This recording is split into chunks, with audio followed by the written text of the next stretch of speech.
What's up everyone, I'm Alyssa Makak from Room 51 and this is Teach the Teach, where I teach you how to teach a board game, and in this video I'll be covering Cartographers.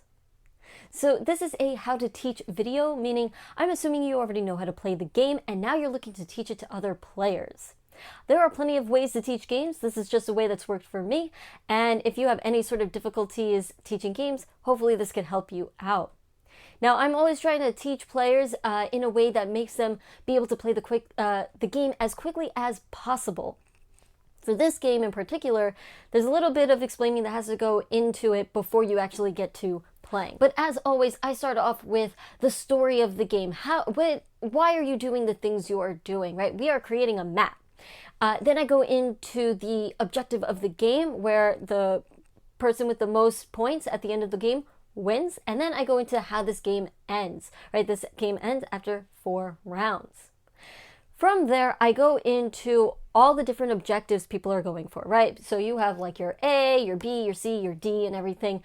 And I typically would pick out the 4 objectives that I think is this easiest to sort of wrap your head around, right? Because some of these could actually get a little bit complicated in their wording, and it could be a little bit more difficult to wrap your head around some of these objectives. So specifically, I've chosen the Sentinel Wood to have people start off with, and then I go into the Wild Holds, and then the Mage's Valley for C, and then for D, I have Borderlands. I think those are the easiest ones to sort of teach and have people wrap their heads around, and then you could go into the other objectives as you continue playing the game more and more.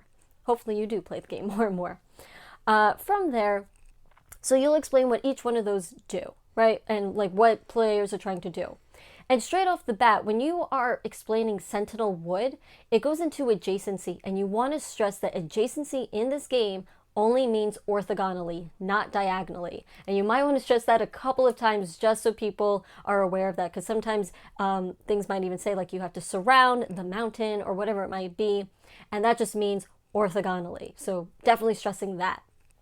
From there, you might want to even just show them a card, right? Something that looks like this, and just say that throughout the game, we're going to be drawing cards, and you're going to get a choice, right? You're usually going to choose one of the 2 colors that you want, and you're going to draw some sort of Tetris shape on your player sheet. For these kind of cards where it shows like the coins, you don't really have to explain that right off the bat. You could explain that a little bit later. Really, right when the card comes out, you could say, okay, we only have this one choice, but now you have a choice of these 2, but if you choose this one, you'll also gain a coin. But like I said, you won't explain that right off the bat, just when the card comes out. You also don't even have to explain the time feature just yet. I sort of explain that as we really start to play, and I'll get into that in a bit. The last thing you might want to show them are the ruins, and just saying that these cards are going to come out sometimes where you're going to be forced to draw your Tetris shape on top of a ruin that's on your player sheet, and you could point to it, and you might even just say, so you might want to leave those open, because if you are not able to draw on to those ruins, then you only get a 1x1 square. Cool. And you'll probably even have to reiterate that as when it comes out, but just so they have some sort of sense as that goes along. The last thing you have to teach them before you can really get into it are the mountains, and just saying that if you ever surround the mountain, again, letting them know about orthogonally, you get that coin, right? And letting them know that they could fill out the coin on their player sheet, and letting them know that coins are also worth victory points, and that those are cumulative, right? So you'll keep gaining more and more points as time goes on. I don't go into the ambush cards. I don't even really tell them that they exist until they pop up, and then that's when I would explain what the ambush cards do. But either way, you could go ahead and start playing. You'll draw the first card, and that's when you'll say, okay, for this round, we're only focusing on A and B, scoring A and B, and you might even want to reiterate very briefly what those 2 objectives are. So they're just focusing on that, but you can let them know that you can also start working towards those other objectives from C and D. That's fine, but we're only scoring A and B this round, and then so on and so forth.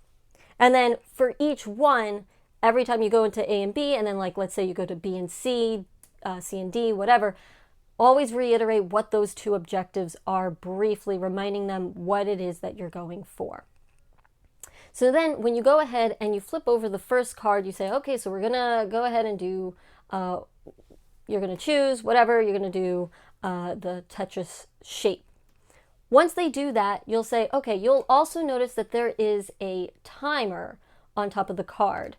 And that's when you point their attention to the seasons and how it starts off in the spring, and spring needs 8 time. So this one, for example, has 2 time, and you just let them know. So now we are 2, I guess, ticks into the game. Once we reach 8 with the cards, we're going to go into the next round. Now that's pretty much it. At that point, they know everything they need to know about cartographers, and they could start playing. So let me know, that's really it for this Teach the Teach for cartographers. Let me know if you have any sort of questions or comments down below. You could follow me on social media if you'd like, and let me know how you teach this game. I would love to know. Anyway, that's it for this episode. I will catch you next time.